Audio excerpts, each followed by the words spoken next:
بسم الله الرحمن الرحيم والصلاة والسلام على رسوله وصحبه أجمعين. Mr.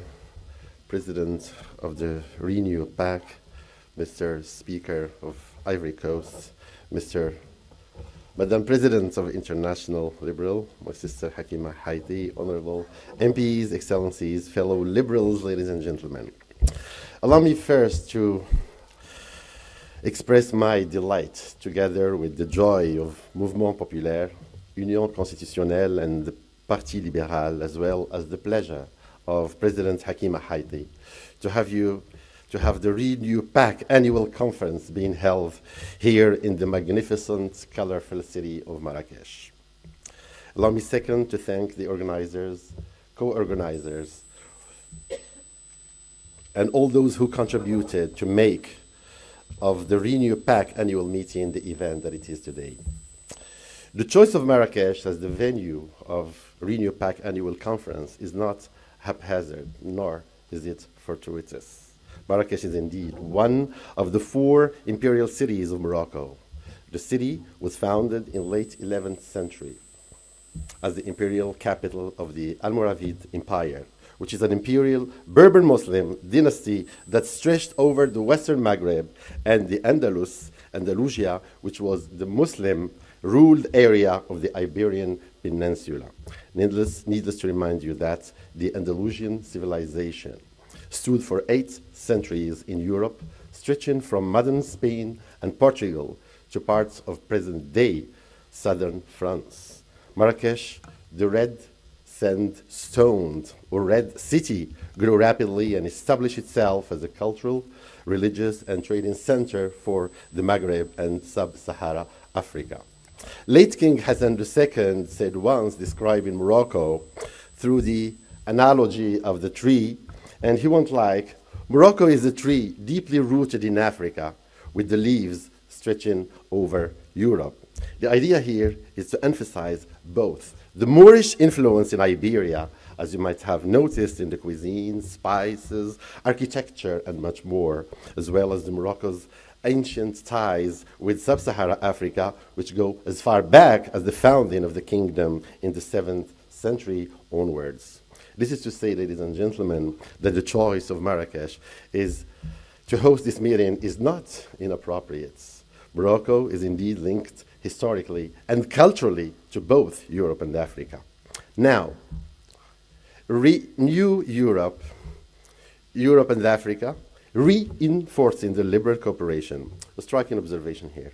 We seem more likely to opt for the use of the prefix renew, which linguistically means resume after interruption. My question here is, what is it that has been interrupted in Europe and that we have to resume today?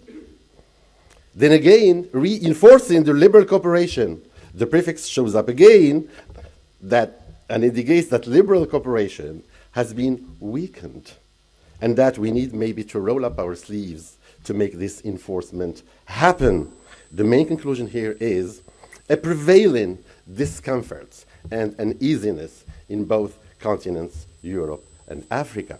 Accordingly, growing consciousness is observed sprouting lately when biggest UE parties strike compromise to create pan-European MPs.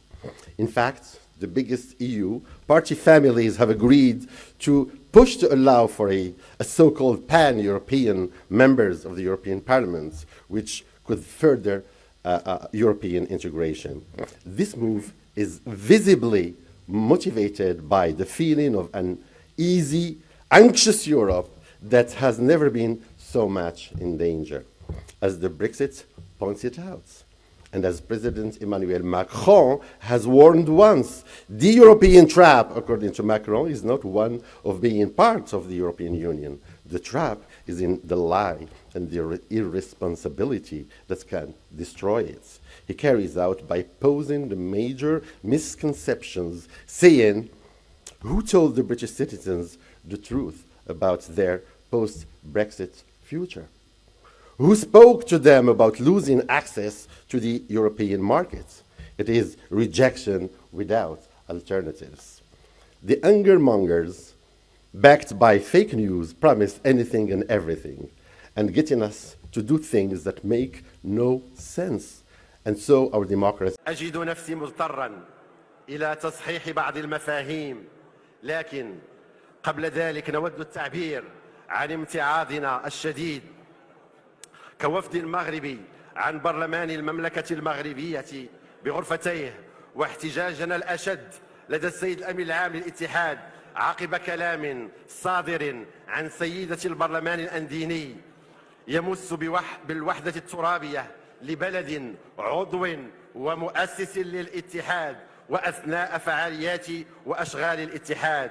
والسيدة ليست عضوة في الاتحاد، مجرد ضيفة ولا تربطها أي علاقة بالتعاون الإسلامي، وهو ما نعتبره السيد الأمين العام المحترم خرقا سافرا لأهداف الاتحاد والتقيد بميثاقه، وزيغا عن فلسفة تنشئته ومراميه، وهدرا لحقوق الدول الأعضاء داخل الاتحاد، ومسا بكرامتهم وخدشا لحيائهم، وحطا من وقار وهيبة فضاء الدول الإسلامية من خلال السماح لأفراد لا علاقة لهم لا بالعروبة ولا بالإسلام، فقط لهم علاقة وطيدة بزرع البلبلة وتسميم الأجواء الأخوية بين الأشقاء بالتدخل في شؤون داخلية بين أبناء الوطن الواحد.